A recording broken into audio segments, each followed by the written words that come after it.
നമസ്കാരം,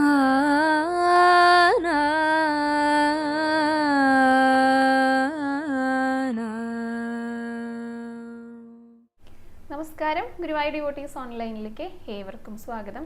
സർവം കൃഷ്ണമയം. കൃഷ്ണായ വാസുദേവായ ദേവകീ നന്ദനായ ച നന്ദഗോപകുമാരായ ഗോവിന്ദായ നമോ നമഃ. ഗുരുവായൂർ ക്ഷേത്രത്തിൽ അല്ലെങ്കിൽ ഗുരുവായൂർ ദേവസ്വത്തിൽ ജോലി ചെയ്യാനായിട്ട് ആഗ്രഹിക്കുന്ന നിരവധി പേരുണ്ട്. ഗുരുവായൂരപ്പൻ്റെ മുന്നിൽ ജോലി ചെയ്യുക എന്നതിലുപരി ഗുരുവായൂരപ്പനെ സേവനം ചെയ്യുക. അതുകൊണ്ട് തന്നെ സ്ഥിരമായിക്കോട്ടെ താൽക്കാലികമായിക്കോട്ടെ ഏതാണെങ്കിലും ഒരു ജോലി അവിടെ കിട്ടിയാൽ മതി എന്ന് ആഗ്രഹിക്കുന്ന അനവധി പേരുണ്ട് കേട്ടോ. മുൻപ് ഞാനൊരു വീഡിയോ ചെയ്തിട്ടുണ്ടായിരുന്നു ഗുരുവായൂർ ക്ഷേത്രത്തിലെ ജോലി ഒഴിവിനെ കുറിച്ചിട്ട്. അപ്പം അത് പലർക്കും ഉപകാരമായിട്ടുണ്ട് എന്ന് തന്നെ കരുതാണ് കേട്ടോ. പിന്നെയും അതുപോലെ ഒരു വീഡിയോ ആയിട്ടാണ് വന്നിരിക്കുന്നത്.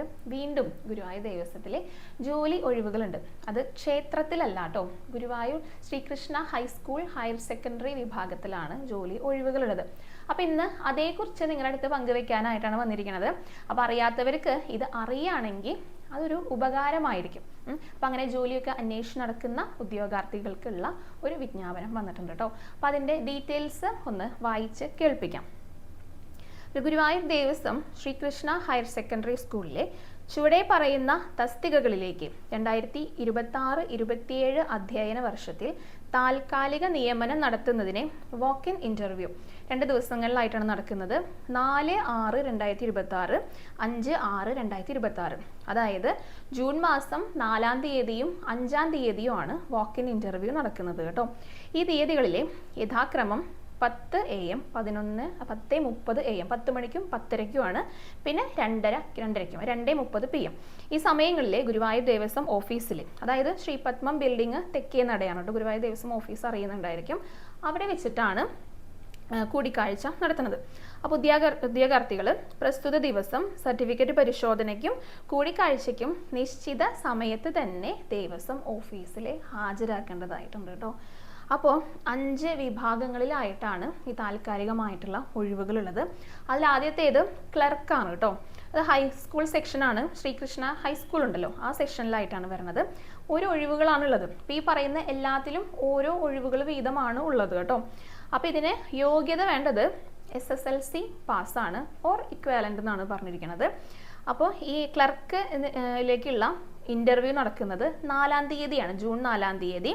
അപ്പോൾ അതിൻ്റെ സർട്ടിഫിക്കറ്റ് പരിശോധനയ്ക്കായിട്ട് രാവിലെ 8:30 തന്നെ ഹാജരാകണം. ഇൻ്റർവ്യൂ നടക്കുന്ന സമയം രാവിലെ 10 മണിയാണ് കേട്ടോ. അപ്പോൾ അത് ക്ലർക്കാണ്. പിന്നെ HSST കൊമേഴ്സ് ഹയർ സെക്കൻഡറി വിഭാഗം കൊമേഴ്സ് വിഷയത്തിലേക്കുള്ള ടീച്ചേഴ്സിൻ്റെ ഇൻ്റർവ്യൂ ആണ്. ആ ഒഴിവാണ്, അതും ഒരു ഒഴിവാണുള്ളത്. അപ്പോൾ അതിൻ്റെ യോഗ്യതകൾ എല്ലാ ടീച്ചേഴ്സിനും അറിയുന്നുണ്ടായിരിക്കും. ഒന്ന് മാസ്റ്റർ ഡിഗ്രി വേണം, പിന്നെ BEd വേണം, പിന്നെ സെറ്റും പാസ്സായിരിക്കണം കേട്ടോ. അപ്പോൾ ഇതാണ് യോഗ്യത. അപ്പോൾ അതിൻ്റെ ഇൻ്റർവ്യൂ നടക്കുന്നത് 5-ാം തീയതിയാണ്. ഇതേപോലെ തന്നെ സർട്ടിഫിക്കറ്റ് പരിശോധനയ്ക്കായിട്ട് ഹാജരാകേണ്ടത് രാവിലെ 8:30, ഇൻ്റർവ്യൂ നടക്കുന്നത് 10:30ക്കുമാണ് കേട്ടോ. 10:30യാണ് സമയം. പിന്നെ വരുന്നത് HSST തന്നെയാണ്, സോഷ്യോളജി, സുവോളജി, ഇക്കണോമിക്സ്. അപ്പോൾ ഈ 4 വിഷയങ്ങളിലാണ്. അപ്പോൾ ആദ്യം പറഞ്ഞത് കൊമേഴ്സ്, സോഷ്യോളജി, പിന്നെ സുവോളജി, ഇക്കണോമിക്സ്. യോഗ്യതകളൊക്കെ സെയിം തന്നെയാണ്. ഒഴിവുകളും ഓരോന്ന് വീതമാണ് ഉള്ളത്. എല്ലാവർക്കും ഇൻ്റർവ്യൂ വരുന്നത്, ഇത് പഠിപ്പിക്കുന്ന ടീച്ചേഴ്സിൻ്റെ ഇൻ്റർവ്യൂസ് വരുന്നത് 5-ാം തീയതിയാണ് കേട്ടോ. പിന്നെ സർട്ടിഫിക്കറ്റ് പരിശോധനയുടെ സമയം 8:30ക്കാണ്. ഇതിൽ ഇക്കണോമിക്സ് മാത്രം ഉച്ചയ്ക്ക് 1 മണിക്കാണ് സർട്ടിഫിക്കറ്റ് പരിശോധനയ്ക്ക് എത്തേണ്ടത്. അവർക്ക് മാത്രം ഇൻ്റർവ്യൂ 2:30ക്കാണ്. ബാക്കി എല്ലാവർക്കും ടീച്ചേഴ്സിന് 10:30ക്കാണ് ഇൻ്റർവ്യൂ നടക്കുന്നത് കേട്ടോ. അപ്പോൾ അത് മനസ്സിലായിട്ടുണ്ടെന്ന് വിചാരിക്കണം. പിന്നെ ഇതിനോടൊപ്പം തന്നെ എഴുതിയിരിക്കുന്ന ഒരു കാര്യം, വയസ്സ് അതുപോലെ ശമ്പളം എന്നിവ സർക്കാർ ഉത്തരവുകൾ അനുസരിച്ചാണ്. താല്പര്യമുള്ളവരെ ബയോഡാറ്റയും യോഗ്യതാ സർട്ടിഫിക്കറ്റുകളും മാർക്ക് ലിസ്റ്റുകളും മറ്റ് അനുബന്ധ രേഖകളുടെയും അസലും പകർപ്പും സഹിതം ഹാജരാകേണ്ടതാണ്. മേൽപ്രകാരം യോഗ്യതയില്ലാത്തവരെയും നിശ്ചിത സമയത്ത് ഹാജരാകാത്തവരെയും അയോഗ്യരാക്കുന്നതാണ്. അപ്പോൾ കൂടുതൽ വിവരങ്ങൾക്ക് കോൺടാക്ട് ചെയ്യാനുള്ള നമ്പറും കൂടെ ഉണ്ട് കേട്ടോ. 0487-255-4815, 0487-255-6335. അപ്പോൾ ഈ ഫോൺ നമ്പറുകളിൽ ഓഫീസ് പ്രവൃത്തി ദിവസങ്ങളിൽ കോൺടാക്ട് ചെയ്ത് കഴിഞ്ഞാൽ കൂടുതൽ ഡീറ്റെയിൽസ് അറിയാനായിട്ട് സാധിക്കും. അപ്പോൾ ഒരു ജോലിയൊക്കെ അന്വേഷിച്ച് നടക്കുന്നവർക്ക്, ടീച്ചേഴ്സിനെ, അത് ഈ വിഷയങ്ങൾ പഠിപ്പിക്കുന്ന ടീച്ചേഴ്സിനെ തീർച്ചയായിട്ടും ഉപകാരപ്രദമാകുന്നതായിരിക്കും കേട്ടോ. അപ്പോൾ അതാ പറഞ്ഞത്, സ്ഥിരമായിട്ടാണെങ്കിലും താൽക്കാലികമായിട്ടാണെങ്കിലും ഒരു എക്സ്പീരിയൻസ് കിട്ടുക എന്നുള്ളത് വളരെ പ്രധാനപ്പെട്ട ഒന്ന് തന്നെയാണ്. അപ്പോൾ ആഗ്രഹിക്കുന്നവരെ, താല്പര്യമുള്ളവരൊക്കെ അപ്ലൈ ചെയ്തോളൂ കേട്ടോ. അപ്ലൈ ചെയ്യാന്ന് പറഞ്ഞാൽ വാക്ക് ഇൻ ഇൻ്റർവ്യൂ ആണ്. അപ്പോൾ താല്പര്യമുള്ളവരൊക്കെ ഹാജരായിക്കോളൂ കേട്ടോ. ഇനി നമുക്ക് അലങ്കാരം പറയാം കേട്ടോ. ഗുരുവായൂരപ്പൻ്റെ ഇന്നലത്തെ അലങ്കാരം. ഇന്നലെ ഭഗവാൻ കാളിയമർദ്ദന നടനമാടുന്ന രീതിയിലായിരുന്നു ചാർത്തിയിട്ടുണ്ടായിരുന്നത് കേട്ടോ. ശരിക്കും ഇതിന് തൊട്ട് മുൻപത്തെ ദിവസം ഗോവർദ്ധനായിരുന്നല്ലോ, ഗോവർദ്ധനോദ്ധാരണം. അപ്പോൾ ഇത് രണ്ടും അടുത്തടുത്ത് വരുമ്പോൾ കുറച്ചും കൂടെ സന്തോഷമുണ്ട്. കാരണം ഇതിൽ രണ്ടിലും പൊതുവായിട്ട് വരുന്ന ഒരു കാര്യമുണ്ട്. ഈ രണ്ട് സമയത്തും രണ്ട് സന്ദർഭങ്ങളിലും ഭഗവാൻ ഒരു കൈ കൊണ്ടാണ് ഓടക്കുഴൽ വായിക്കുന്നത്.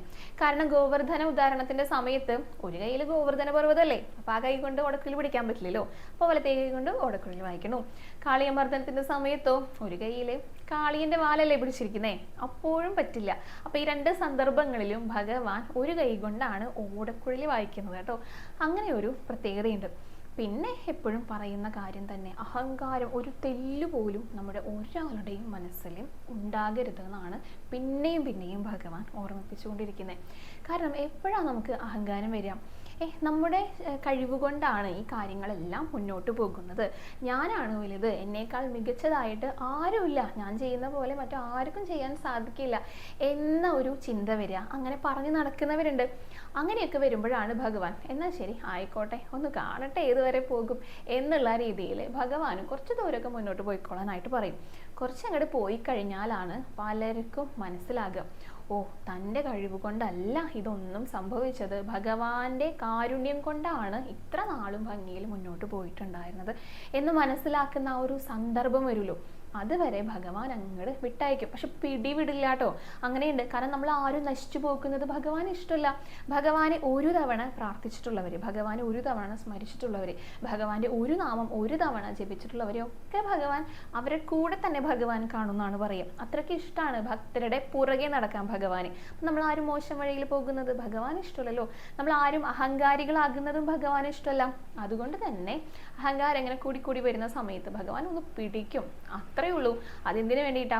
ഒരു തരി പോലും നമ്മളിൽ അഹങ്കാരം ശേഷിക്കാതിരിക്കാൻ വേണ്ടിയിട്ട്. അത് മുഴുവൻ കളഞ്ഞിട്ട് വന്നാൽ മതി. അപ്പൊ എത്ര സമാധാനമായിട്ട് എൻ്റെ അടുത്ത് ഇരിക്കാം. അങ്ങനെയാ ഭഗവാൻ പറയുന്നേ. അപ്പൊ എന്ത് വേണം? കാളിയമർദ്ദനം വരുമ്പോൾ മാത്രമല്ല കേട്ടോ, എപ്പോഴും നമ്മുടെ മനസ്സിലുണ്ടായിരിക്കേണ്ട ഒരു കാര്യമാണ്, ഭഗവാനെ അഹങ്കാരം ഒരു തരി പോലും മനസ്സിൽ തോന്നിപ്പിക്കരുതേ. ചിന്തകളിലോ പ്രവൃത്തികളിലോ നോട്ടത്തിലോ വാക്കിലോ ഒന്നിൽ പോലും ഭഗവാന്റെ അടുത്ത് പറയാം അഹങ്കാരം തോന്നിപ്പിക്കരുതേ എന്നുള്ളത്. എപ്പോഴും അഹങ്കാരം വരുന്നത് എവിടെ നിന്നാണെന്നറിയോ? അത് ഞാനെന്നുള്ള ഭാവം, നമ്മളാണ് വലുത്, ഇതെല്ലാം ഉണ്ടാക്കിയത് നമ്മളാണ്, നമ്മുടെ കഴിവ് കൊണ്ടാണ് ഇതെല്ലാം ഉണ്ടായത്, അങ്ങനെയുള്ള ചിന്തയൊക്കെ വരുമ്പോൾ നോക്കൂ, നമ്മുടെ പേര് പോലും നമ്മുടെ സ്വന്തമല്ല, അത് മാതാപിതാക്കൾ നൽകിയതാണ്. അപ്പം നമുക്ക് സ്വന്തമായിട്ട് എന്താ ഉള്ളത്? നമ്മളെല്ലാത്തിൻ്റെയും നോക്കി നടത്തിപ്പുകാരാണ്. ഭഗവാൻ നമുക്ക് ഓരോ ചുമതലകൾ ഏൽപ്പിച്ചു തന്നിരിക്കുകയാണ്. അത് ഭംഗിയായിട്ട് ചെയ്യാം. എല്ലാത്തിൻ്റെയും ഉടമസ്ഥൻ, എല്ലാത്തിൻ്റെയും അവകാശി അത് ഗുരുവായൂരപ്പനാണ്. ആ ചിന്തയുണ്ടെങ്കിൽ ഒരിക്കലും ഒരാളുടെ മനസ്സിലും അഹങ്കാരം ഉണ്ടായിരിക്കില്ല. അപ്പം എന്ത് വേണം? പൂർണ്ണമായിട്ടുള്ള സമർപ്പണം ഭഗവാനിലും ഉണ്ടായിരിക്കാം. എല്ലാതും ഭഗവാന്റെ ആണെന്ന് വിശ്വസിച്ചാൽ മതി. അങ്ങനെ തന്നെയാണ്, അതാണ് സത്യമായിട്ടുള്ള കാര്യം. അപ്പം അങ്ങനെയൊക്കെ ആണെങ്കിൽ അഹങ്കാരം ഒരിക്കലും വരില്ല. അഹങ്കാരം വരുന്ന സമയത്ത് അത് പോയി എന്ന് നമുക്ക് ഉറപ്പ് വരുന്നത് വരെ ഭഗവാൻ എങ്ങടാ നമസ്കരിക്കുക. അത്രയേ ഉള്ളൂ അഹങ്കാരം പോകാനായിട്ടുള്ള ഒരു വഴി. നന്നായിട്ട് നാമം ജപിക്കുക. അപ്പോൾ കാളിയമർദ്ദനം ആടുന്ന ഭഗവാന്റെ, കാളിയന്റെ അഹങ്കാരം ശമിപ്പിക്കുന്ന ആ ഭഗവാന്റെ രൂപം മനസ്സിൽ നന്നായി ധ്യാനിച്ചുകൊണ്ട് തൊഴുതു പ്രാർത്ഥിച്ചോളൂ കേട്ടോ. ഭഗവാന്റെ ആ കുഞ്ഞി പാദങ്ങളിൽ എല്ലാവരും ഒന്ന് നമസ്കരിച്ചോളൂ. ഗുരുവായൂരപ്പ ശരണം എന്നൊന്ന് കമന്റ് ബോക്സിൽ രേഖപ്പെടുത്തിക്കോളൂ. ഇനിയൊരു ഭക്ത ചോദിച്ച ചോദ്യം പറയാം കേട്ടോ. ബിൻസി സുബ്രഹ്മണ്യൻ എന്നൊരു ഭക്തയാണ് ചോദിച്ചിരിക്കുന്നത്. കുട്ടികൾ ഭഗവാന് മുന്നിലെ ശയനപ്രദക്ഷിണവും അടിപ്രദക്ഷിണവും ചെയ്യണത് എങ്ങനെയാണെന്ന് പറഞ്ഞു തരുമെന്ന് ചോദിച്ചിട്ടുണ്ട്. എത്ര വട്ടമാണ്? അപ്പോൾ കുട്ടികൾ എന്ന് പറയുമ്പോൾ പ്രായമായിരിക്കും ഉദ്ദേശിച്ചിട്ടുണ്ടായിരിക്കാം, മുതിർന്നവർ എന്തായാലും ചെയ്യൂലോ. കുട്ടികൾക്ക് എത്ര സമയം മുതൽ ചെയ്തു തുടങ്ങാം? അപ്പോൾ ജൂണിൽ വരുന്നുണ്ട്, വിദേശത്താണ്, ജൂണിൽ വരുന്നുണ്ട്. അപ്പോൾ കുട്ടികളെ കൊണ്ട് ചെയ്യിപ്പിക്കാൻ വേണ്ടിയിട്ടാണ്, കുറച്ച് വിഷമഘട്ടങ്ങളിൽ കൂടെ കടന്നു പോകുകയാണെന്ന് പറഞ്ഞിട്ടുണ്ട് കേട്ടോ. അപ്പോൾ നമുക്ക് അതേക്കുറിച്ച് പറയാം. ഇപ്പോൾ ശയനപ്രദക്ഷിണാണെങ്കിൽ പുരുഷന്മാർക്ക്, ആൺകുട്ടികളാണ് ചെയ്യുക. അതേപോലെ തന്നെ അടിപ്രദക്ഷിണം സ്ത്രീകളും പെൺകുട്ടികൾ ചെയ്യും. പിന്നെ പുരുഷന്മാരും ചെയ്യുന്നത് കണ്ടിട്ടുണ്ട് കേട്ടോ. സ്ത്രീകൾക്ക് നിഷിദ്ധമായതുകൊണ്ടാണ്, ചെയ്യാൻ പാടില്ലാത്തത് കൊണ്ടാണ് ശയനപ്രദക്ഷിണം സ്ത്രീകൾ ചെയ്യാത്തത്. അപ്പോൾ ഇത് ചെയ്യേണ്ടത് മുതിർന്നവർക്ക് അറിയുന്നുണ്ടായിരിക്കും. പക്ഷെ കുട്ടികളാവുമ്പോൾ അവരുടെ പ്രായം എന്ന് പറയുന്നത് അവർക്കത് എപ്പോഴാണ് ചെയ്യാൻ തുടങ്ങുന്നത്, അല്ലെങ്കിൽ അവർക്ക് എപ്പോഴാണ് ചെയ്യാൻ സാധിക്കുന്നത് അപ്പം മുതലേ ചെയ്തു തുടങ്ങാം. നന്നേ ചെറിയ കുട്ടികൾക്കൊന്നും പറ്റില്ല. അവർക്ക് സ്വന്തമായി അത് ചെയ്യണം എന്നുള്ള ചിന്തയൊന്നും ഉണ്ടായിരിക്കില്ല. ചെയ്യുന്നത് കാണുമ്പോൾ ഒരു കൗതുകമൊക്കെ ആയിരിക്കും ഉണ്ടായിരിക്കുക. അങ്ങനെ കിടന്നു കഴിഞ്ഞാൽ അത് ഉരുളണം എന്ന് അവർക്ക് അറിയില്ലല്ലോ. അപ്പോൾ കുറച്ച് ഒരു ബുദ്ധിയൊക്കെ ഉറച്ചിട്ടുള്ള, കുറച്ച് ബോധകമായിട്ടുള്ള കുട്ടികൾ ഇപ്പോൾ ഒരു 5, 6, 7 വയസ്സൊക്കെ ആകുമ്പോഴേക്കും അവർക്കത് മനസ്സിലാകാനായിട്ട് സാധിക്കും. അപ്പോൾ ഈ കുട്ടികളുടെ പ്രായം എത്രയാണെന്ന് ബിൻസി ചേച്ചി പറഞ്ഞിട്ടില്ല കേട്ടോ. അതുകൊണ്ട് തന്നെ കുട്ടികൾക്ക് അത് ചെയ്യാനായിട്ട് അവർ പ്രാപ്തരാണെങ്കിൽ തീർച്ചയായിട്ടും അവരെ കൊണ്ട് ചെയ്യിപ്പിക്കാം. അപ്പോൾ ശയന പ്രദക്ഷിണാണെങ്കിൽ, ആൺകുട്ടിയാണ് ശയന പ്രദക്ഷിണാണല്ലോ, ചെയ്യിപ്പിക്കാം. അതിനങ്ങനെ പ്രായമൊന്നും എവിടെയും പറയുന്നില്ല. അവർക്ക് സാധിക്കുമോ അവർക്ക് ചെയ്യാം. എൻ്റെ ഗുരുനാഥ പറഞ്ഞു കേട്ടിട്ടുണ്ട് കേട്ടോ. ഇവിടെ ഗുരുവായൂർ തന്നെയുള്ള ഒരു വ്യക്തിയാണ്. അദ്ദേഹം ശയന പ്രദക്ഷിണത്തിന് ചെയ്യാനായിട്ട് വരും. അപ്പോൾ അദ്ദേഹത്തിൻ്റെ കുട്ടികളെയും, ആൺകുട്ടികളുണ്ട്, കുട്ടികളെയും കൂടെ കൊണ്ടുവരും. അപ്പോൾ ചെയ്യുന്ന സമയത്ത് ഇദ്ദേഹം ഇങ്ങനെ പ്രദക്ഷിണം ചെയ്യുമ്പോൾ അങ്ങനെ കിടന്ന് ഉരുളുമ്പോൾ കുട്ടികൾ നന്നായി ചെറിയ കുട്ടികളാണ്, അവരും കിടക്കും, അവരും ഉരുളും. കുറച്ച് നേരം കഴിയുമ്പോൾ കുട്ടികൾ ഇങ്ങനെ ഉരുണ്ടെത്തുമ്പോഴേക്കും അച്ഛൻ കുറച്ച് ദൂരത്തേക്ക് എത്തിയിട്ടുണ്ടാവുമല്ലോ. അപ്പോൾ ഇവർ നോക്കുമ്പോൾ അച്ഛൻ കുറച്ച് ദൂരേക്ക് എത്തിയിട്ടുണ്ടാവും. അപ്പോൾ ഒരു വേഗം ഓടിപ്പോയിട്ട് അച്ഛൻ്റെ അടുത്ത് കയറും, പിന്നെ ഉരുളും. പിന്നെ കുറച്ച് നേരം കഴിയുമ്പോൾ അച്ഛൻ കുറച്ച് കൂടി എത്തിയിട്ടുണ്ടാവും. അപ്പോൾ പിന്നെയും എണീറ്റിട്ട് ഓടി ചെന്നിട്ട് പിന്നെ അവിടെ പോയി കിടക്കുന്നു. അപ്പോൾ ഇത് നല്ല ഭംഗിയുള്ള ഒരു കാഴ്ചയാണ്. അപ്പോൾ ആ പ്രായത്തിലുള്ള കുട്ടികളൊക്കെ ആണെങ്കിൽ അവർക്ക് അങ്ങനെ തുടർച്ചയായിട്ട് ചെയ്യാൻ പറ്റില്ലല്ലോ, അവർക്ക് അതിനെക്കുറിച്ച് അറിയില്ല. എന്നാലും അവർക്ക് ചെയ്യാൻ ഒരു മനസ്സുണ്ട്. അപ്പോൾ മനസ്സാണ് പ്രധാനം കേട്ടോ. അപ്പോൾ നന്നേ ചെറിയ കുട്ടികളാണെങ്കിൽ അവർക്ക് ചെയ്യാൻ പറ്റുമെങ്കിൽ ആ പ്രായം എപ്പോഴാണോ അപ്പോൾ അവർക്ക് വന്നിട്ട് ചെയ്യാം, അത്രയേ ഉള്ളൂ. അതിനങ്ങനെ എത്ര എണ്ണം എന്നൊന്നുമില്ല കേട്ടോ. അത് എപ്പോഴും പ്രാർത്ഥനയാണ്. ഇത്ര പ്രദക്ഷിണം ചെയ്യാം എന്ന് പ്രാർത്ഥിച്ചിട്ടുണ്ടെങ്കിൽ അത്ര ചെയ്യാം. ഇനി ഒന്നും പ്രാർത്ഥിച്ചിട്ടില്ലെങ്കിൽ എത്ര എണ്ണമാണോ മനസ്സിൽ തോന്നിപ്പിക്കുന്നത്. കുട്ടികളൊക്കെ ആകുമ്പോൾ പെട്ടെന്ന് ക്ഷീണിക്കും, അവർക്ക് അത്ര വലിയ ആരോഗ്യമൊന്നും പറയാൻ പറ്റില്ല. പിന്നെ ആദ്യമൊക്കെയായിട്ടാവും ചെയ്യുന്നുണ്ടായിരിക്കാം. അപ്പോൾ ശാരീരികമായിട്ടുള്ള ബുദ്ധിമുട്ടൊക്കെ ഉണ്ടാകാൻ സാധ്യതയുണ്ട്. അതുകൊണ്ട് തന്നെ അതൊക്കെ ശ്രദ്ധിച്ചിട്ട് ചെയ്യാം. അപ്പോൾ എത്ര എണ്ണം എന്നുള്ളത് ഭക്തരുടെ ഇഷ്ടമാണ് കേട്ടോ. അപ്പോൾ ഇത് ആൺകുട്ടികളുടെ കാര്യമാണ്. ഇനിയിപ്പോൾ പെൺകുട്ടികളാകുമ്പോൾ അടിപ്രദക്ഷിണമാണ്. അതിപ്പോൾ ഇതേപോലെ തന്നെ അടിപ്രദക്ഷിണം ചെയ്യാനായിട്ട് ഓരോ അടികൾ വെച്ചിട്ടാണ്, അടുപ്പിച്ച് കാൽപാദം വെച്ചിട്ടാണ് ആ പ്രദക്ഷിണ വഴിയിലൂടെ നടക്കേണ്ടത്. അങ്ങനെ ഒരു തവണ പ്രദക്ഷിണം ചെയ്തു വരുമ്പോൾ ഒരു പ്രദക്ഷിണം പൂർത്തിയായി. കൊടിമരത്തിൻ്റെ ചൂട്ടം തുടങ്ങാം. അപ്പോൾ ശയന പ്രദക്ഷിണാണെങ്കിലും അടിപ്രദക്ഷിണാണെങ്കിലും പലതവണ പറഞ്ഞതുകൊണ്ടാണ് കേട്ടോ തുടക്കം മുതൽ പറയാത്തത്. അപ്പോൾ അതും പ്രായം ഇതേപോലെ തന്നെയാണ്. അപ്പോൾ ഞാൻ അടിപ്രദക്ഷിണം ചെയ്യുന്ന സമയത്തേ ശുക്രനുണ്ടാവും. ശുക്രൻ ഇതേപോലെ എൻ്റെ ഒപ്പം നടക്കും. അപ്പോൾ എൻ്റെ കാലിലേക്ക് ഞാൻ എങ്ങനെ നടക്കണം നല്ല കുട്ടി നോക്കുക, എൻ്റെ മുഖത്തേക്കാണ് നോക്കുക. അപ്പോൾ ഇങ്ങനെ നടക്കുന്നുണ്ടാകും, മുഖത്തേക്ക് നോക്കിയിട്ടാവും നടക്കുക.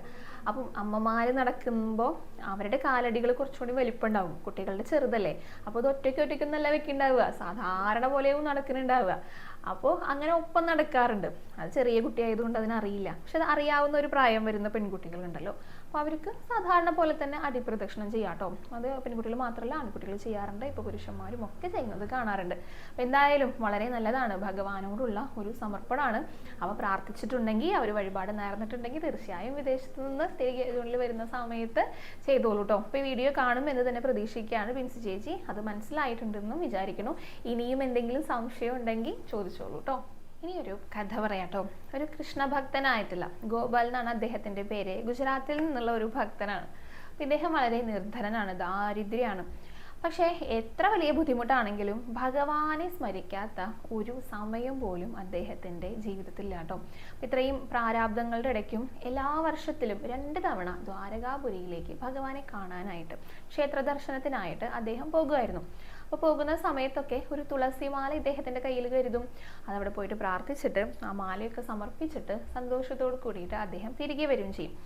അങ്ങനെ ഒരിക്കലും അദ്ദേഹം പോവുകയാണ്. വർഷങ്ങളിങ്ങനെ കടന്നു പോയിട്ട് അദ്ദേഹത്തിന് പ്രായമായി, അതായത് അവശനായി തുടങ്ങി. ക്ഷേത്രത്തിൽ പോയി അവിടെ സാധാരണ പോലെ തന്നെ പ്രാർത്ഥിക്കുന്ന സമയത്ത് അദ്ദേഹം ഭഗവാന്റെ അടുത്ത് പറഞ്ഞു, ഭഗവാനെ ഇനി എനിക്ക് ഇതേപോലെ വരാനായിട്ട് സാധിക്കുന്നൊന്നും തോന്നുന്നില്ല, അത്രയ്ക്ക് വയ്യാതായിരിക്കണം പ്രായാധിക്യം കൊണ്ടേ. അങ്ങനെ കരഞ്ഞ് പ്രാർത്ഥിച്ചു, അവിടെ നമസ്കരിക്കുകയൊക്കെ ചെയ്തു. പക്ഷെ അദ്ദേഹത്തിൻ്റെ ആ ഒരു ക്ഷീണം കൊണ്ട് അദ്ദേഹം അവിടെ കിടന്ന് ഉറങ്ങിപ്പോയിട്ടോ. അങ്ങനെ ഉറങ്ങുന്ന സമയത്ത് സ്വപ്നത്തിലെ ഭഗവാനെ ദർശിക്കുകയാണ്. ഭഗവാൻ വിളിക്കുകയാണ് ഇദ്ദേഹത്തിനെ. എന്നിട്ട് പറയാണ്, അതെ ഇനി ഇങ്ങോട്ട് വരണമെന്നൊന്നുമില്ല കേട്ടോ, ഞാൻ അങ്ങയുടെ കൂടെ അങ്ങോട്ടേക്ക് വരാം, ഞാൻ കൂടെ വരാമെന്ന് പറഞ്ഞു. അങ്ങനെ അദ്ദേഹം വേഗം ഞെട്ടി എണീറ്റു ഭഗവാനെ കണ്ടപ്പോൾ. എല്ലായിടത്തും നോക്കി, അപ്പോൾ ഭഗവാനെ ഒന്നും കാണാനില്ല. അപ്പോൾ സ്വപ്നമാണോ യഥാർത്ഥത്തിൽ സംഭവിച്ചതാണോ എന്നൊന്നും അദ്ദേഹത്തിന് മനസ്സിലാകണില്ല. വേഗം എണീറ്റ് പോയി ഭഗവാനെ നോക്കിയപ്പോൾ അവിടെ നട അടഞ്ഞു കിടക്കുകയായിരുന്നു. അങ്ങനെ അവിടെ സമാധാനത്തോടു കൂടി നമസ്കരിച്ചു. സ്വപ്നം അത് മനസ്സിലായി. അപ്പോഴേക്കും ഇദ്ദേഹത്തിൻ്റെ ക്ഷീണവും വിട്ടുപോയിട്ടുണ്ടായിരുന്നു കേട്ടോ. കുറച്ചും കൂടെ ഉഷാറൊക്കെ ആയിട്ട് തോന്നി. അപ്പോൾ ഈ നേരം വെളുക്കുന്നത് വരെ കാത്തിരിക്കൊന്നും വേണ്ടല്ലോ, ഇപ്പം തന്നെ തൻ്റെ വീട്ടിലേക്ക് തിരിക്കാം എന്ന് വിചാരിച്ച് അദ്ദേഹം വന്ന ആ കാളവണ്ടിയിൽ തിരികെ അദ്ദേഹത്തിൻ്റെ ഗ്രാമത്തിലേക്ക് പോയി. അങ്ങനെ പിറ്റേ ദിവസം ക്ഷേത്രനട തുറക്കാനായിട്ട് പൂജാരിമാരൊക്കെ എത്തിയിട്ട് തുറന്നു നോക്കിയപ്പോൾ അവിടെ വിഗ്രഹം കാണാനില്ല. വിഗ്രഹം ആരോ മോഷ്ടിച്ചു കൊണ്ടുപോയി എന്ന് എല്ലാവർക്കും മനസ്സിലായി. അപ്പോൾ അതാരായി കൊണ്ടുപോയിരിക്കണമെന്ന് അന്വേഷിച്ചപ്പോൾ തലേദിവസം ഈ ഗോപാൽജി അവിടെ വന്നിരുന്നു എന്നുള്ളത്, കാരണം അവിടെ അന്നേ രാത്രി തങ്ങിയ വേറെ പലരും ഉണ്ടായിരിക്കുമല്ലോ, അവരൊക്കെ പറഞ്ഞു ഇങ്ങനെ ഒരാൾ ഇവിടെ വന്നിട്ടുണ്ടായിരുന്നു എന്ന് പറഞ്ഞു. അയാളിപ്പോൾ നോക്കിയപ്പോൾ കാണാനുമില്ല, കാരണം നേരം വെളുക്കുന്നതിന് മുൻപായിട്ട് ഇവിടെ നിന്ന് പോയിട്ടുമുണ്ട്. അപ്പം അതുകൊണ്ട് തന്നെ ഗോപാൽജി തന്നെയായിരിക്കും ഈ വിഗ്രഹം മോഷ്ടിച്ചത് എന്നുള്ളത് അവർക്ക് ഉറപ്പായി. പിന്നെ ഇദ്ദേഹം ഇടയ്ക്കിടയ്ക്ക് വരാറുണ്ടല്ലോ, പലർക്കും കണ്ടുപരിചയമൊക്കെ ഉണ്ട്. അതുകൊണ്ട് തന്നെ പലർക്കും ഇദ്ദേഹത്തെ അറിയുകയും ചെയ്യാം. അങ്ങനെ പലയിടത്തു നിന്നും ചോദിച്ച് മനസ്സിലാക്കിയിട്ട് ഈ ദ്വാരകയിൽ നിന്ന് ഒരു സംഘം ഇദ്ദേഹത്തിൻ്റെ ഗ്രാമത്തിലേക്ക് യാത്ര തിരിച്ചു. അങ്ങനെ ഗ്രാമത്തിൽ വന്നിട്ട് അന്വേഷിച്ചപ്പോൾ അവരുള്ളവർ പറഞ്ഞു ഇദ്ദേഹത്തിൻ്റെ വീട്ടിലെ, ഗോപാൽജിയുടെ വീട്ടിലെ എന്തോ അത്ഭുതം സംഭവിച്ചിട്ടുണ്ട്, അതുകൊണ്ട് ഗ്രാമവാസികളൊക്കെ അവിടേക്ക് പോയിരിക്കുകയാണെന്ന്. അങ്ങനെ ഈ സംഘം എല്ലാവരും കൂടിയിട്ട് ഇദ്ദേഹത്തിൻ്റെ വീട്ടിലേക്ക് എത്തി. നോക്കിയപ്പോൾ അവിടെ അദ്ദേഹത്തിൻ്റെ വീട്ടുമുറ്റത്തും എല്ലാവരും കൂടെ ഇദ്ദേഹത്തിൻ്റെ കാളവണ്ടി ഉണ്ടല്ലോ അതിന് ചുറ്റും തടിച്ചു കൂടി നിൽക്കുകയാണ്. എല്ലാവരും കൂടെ കാളവണ്ടിയിലേക്ക് നോക്കുകയാണ്. ഇവരിപ്പോൾ ചെന്ന് നോക്കിയപ്പോൾ ആ കാളവണ്ടിയിൽ ഇതാ വിഗ്രഹം ഇരിക്കുന്നു. തൊട്ടടുത്ത് കൈ കൂപ്പിക്കൊണ്ട്, അതായത് ഭഗവാനെ പ്രണമിച്ചുകൊണ്ട് കണ്ണുനീരിങ്ങനെ വന്നിട്ട് ഈ ഗോപാൽജിയെ നിൽക്കുന്നുണ്ട്. അങ്ങനെ ഈ സംഘം ചെന്നിട്ട് ഇദ്ദേഹത്തെ ചോദ്യം ചെയ്തു. നിങ്ങളാണല്ലോ വിഗ്രഹം മോഷ്ടിച്ചത്, വിഗ്രഹം എവിടെ എത്തിയില്ലേ, അവിടെ നിന്ന് അങ്ങനെ കൊണ്ടുപോയില്ല, കുറേ കാര്യങ്ങൾ ഇങ്ങനെ കുറ്റവാളിയെ പോലെ സംസാരിച്ചു.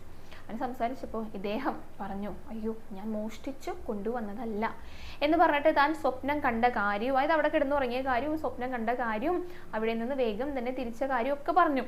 എന്നിട്ട് കാളവണ്ടിയിൽ വരുന്ന സമയത്തും ഇദ്ദേഹം ഉറക്കത്തിൽ വീണുപോയി.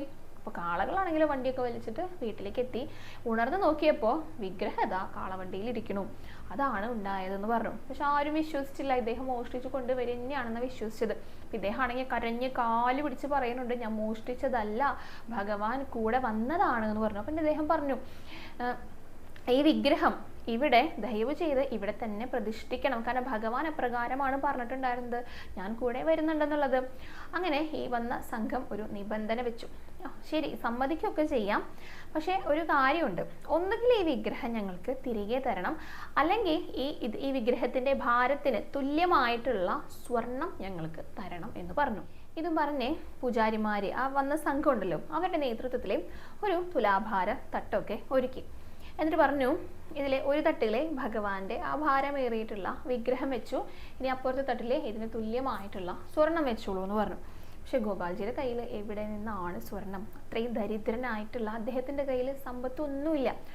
ആകെ ഉള്ളത് അദ്ദേഹത്തിൻ്റെ പത്നിയുടെ ഒരു മൂക്കുത്തി, അതാണ് സ്വർണമായിട്ട് ഉള്ളത്. മൂക്കുത്തിയുടെ ഭാരം എത്രത്തോളം ഉണ്ടെന്ന് നമുക്ക് എല്ലാവർക്കും അറിയാം. അപ്പോൾ അദ്ദേഹത്തിൻ്റെ പത്നിയാണെങ്കിലോ വളരെ ഭക്തിയോട് കൂടിയിട്ട് സന്തോഷത്തോട് കൂടിയിട്ട് ആ മൂക്കുത്തി അങ്ങോട്ട് അഴിച്ചു കൊടുത്തു. എന്നിട്ട് പറഞ്ഞു, ഞങ്ങളുടെ കയ്യിൽ തരാനായിട്ട് ഇത് മാത്രമേ ഉള്ളൂ എന്ന് പറഞ്ഞിട്ട് അദ്ദേഹം എന്ത് ചെയ്തു, ഈ മൂക്കുത്തി അപ്പുറത്തുള്ള മറുവശത്തെ തട്ടിൽ വെച്ചു. ഒരു തട്ടിലെ ഭഗവാന്റെ വിഗ്രഹം, ഒരു തട്ടിലെ മൂക്കുത്തി. എല്ലാവരും കൂടെ ഇങ്ങനെ ശ്വാസം അടക്കി പിടിച്ചിരിക്കുകയാണ്, ഇനി എന്താണ് സംഭവിക്കാനായിട്ട് പോകുന്നത്. എല്ലാവരെയും അതിശയപ്പെടുത്തിക്കൊണ്ട് ഭഗവാന്റെ വിഗ്രഹമുള്ള, ആ ഭാരമേറിയിട്ടുള്ള വിഗ്രഹമുള്ള ഭാഗം ഉയർന്നു എന്നാണ് പറയണത്. മൂക്കുത്തി ഇരിക്കുന്ന തട്ട് താഴ്ന്നു നിന്നു. അപ്പോഴാണ് വന്നവർക്കൊക്കെ മനസ്സിലായത് ഇത് ഭഗവാന്റെ കളികൾ തന്നെയാണ് എന്നുള്ളത്. ഭഗവാൻ നോക്കിയത് ആ സ്വർണത്തിൻ്റെ ഭാരമല്ല, ഭക്തിയുടെ ഭാരമാണ് ഭഗവാൻ നോക്കിയത് എന്ന് മനസ്സിലായി. അങ്ങനെ ആ ശ്രീകൃഷ്ണ വിഗ്രഹം ഡാക്കൂറിൽ പ്രതിഷ്ഠിച്ചിട്ട് അവിടെ ഒരു ശ്രീകൃഷ്ണ ക്ഷേത്രമായി തീർന്നു. ഇപ്പോഴും വിശ്വാസികൾ ഭഗവാനെ കാണാനായിട്ട് അവിടെ എത്തുന്നു. ഇദ്ദേഹത്തിനാണെങ്കിൽ, ഗോപാൽജിക്കാണെങ്കിൽ അദ്ദേഹത്തിൻ്റെ അന്ത്യം വരെ ഭഗവാനെ ദർശിക്കാനുള്ള ഭാഗ്യവും കൂടെ സിദ്ധിച്ചു. അതാണ് ഭക്തിയുടെ മഹത്വം. ഭഗവാൻ എപ്പോഴും നോക്കുക ഭക്തിയുടെ അളവിലല്ല, അതിൻ്റെ ആത്മാർത്ഥതയിലാണെന്ന് പറയുക. അതാണ് ഒരു നാമമാണോ നമ്മൾ ജപിക്കുന്നത് അത് ആത്മാർത്ഥതയോട് കൂടിയിട്ട് ജപിക്കണം എന്ന് പറയുന്നത്. അതായത് കുറേ നേരം ഇരുന്നിട്ട് നാമം ജപിച്ചു, കുറേ നാരായണിയാണെങ്കിൽ ഭാഗവതം കുറേ കാര്യങ്ങൾ വായിച്ചു, അത് അധരവ്യായാമം ആകരുതെന്ന് പറയും. അധരവ്യായാമം എന്ന് പറഞ്ഞാൽ വെറുതെ ഇങ്ങനെ വായിക്കുക, കുറേ കാര്യങ്ങൾ ഇങ്ങനെ ചിന്തിച്ചുകൊണ്ടിരിക്കുക, കുറേ കാഴ്ചകൾ ഇങ്ങനെ കണ്ടുകൊണ്ടിരിക്കുക, അങ്ങനെയല്ല. നാമം ജപിക്കുന്നതിന് മഹാത്മ്യമുണ്ട്, പക്ഷേ അത് അറിഞ്ഞ് ജപിക്കുകയാണെങ്കിൽ ആത്മാർത്ഥതയോട് കൂടിയിട്ട് പൂർണ്ണമായിട്ട് സമർപ്പിച്ച് ഒരു നാമമേ ജപിക്കുന്നുള്ളൂ, അതിനെ ഈ അധരവ്യായാമത്തേക്കാൾ കൂടുതൽ ഫലം കിട്ടുന്നതാണ് പറയുക. അപ്പോൾ ഭക്തിയുടെ അളവിനല്ല കാര്യം, അതിൻ്റെ ആത്മാർത്ഥതയ്ക്കാണ്. അപ്പോൾ കഥ എല്ലാവർക്കും ഇഷ്ടമായിട്ടുണ്ടെന്ന് കരുതുന്നു. ഒപ്പം തന്നെ ആദ്യം പറഞ്ഞ കാര്യം, ഉദ്യോഗാർത്ഥികൾ ഓരോ ഒഴിവുകളാണ് ഉള്ളതെങ്കിലും അത് ആഗ്രഹിക്കുന്ന നിരവധി പേരുണ്ടായിരിക്കും. അപ്പോൾ ഒന്ന് ശ്രമിച്ചു നോക്കിക്കോളൂ. അങ്ങനെ കിട്ടുകയാണെങ്കിൽ അതൊരു ഭഗവാന്റെ അനുഗ്രഹം കൂടിയാണല്ലോ. അപ്പോൾ അതും കൂടെ എല്ലാവർക്കും എല്ലാവർക്കും എന്നല്ല, അർഹതയുള്ളവർക്ക് സാധിക്കട്ടെ എന്ന് തന്നെയാണ് പ്രാർത്ഥിക്കുന്നത് കേട്ടോ. നാമജപം കൂടെ പറയാം. ഇന്നലത്തെ നാമജപം 1,43,418. അപ്പോൾ നാമജപമൊക്കെ എല്ലാവരും പഴയതുപോലെ തന്നെ വൈശാഖത്തിലുള്ളതുപോലെ തന്നെ നടത്തിക്കോളൂ കേട്ടോ. നന്നായി നാമജപം നടത്താനായിട്ട് എല്ലാവർക്കും സാധിക്കട്ടെ. അപ്പോൾ ഇന്നത്തെ വീഡിയോയുടെ അവസാനിക്കുകയാണ്. ഇനി ഇന്നത്തെ അലങ്കാരവും പുതിയ വിശേഷങ്ങളൊക്കെ ആയിട്ട് നാളത്തെ വീഡിയോയിൽ കാണാം. ഹരേ കൃഷ്ണ, ഹരേ ഗുരുവായൂരപ്പ.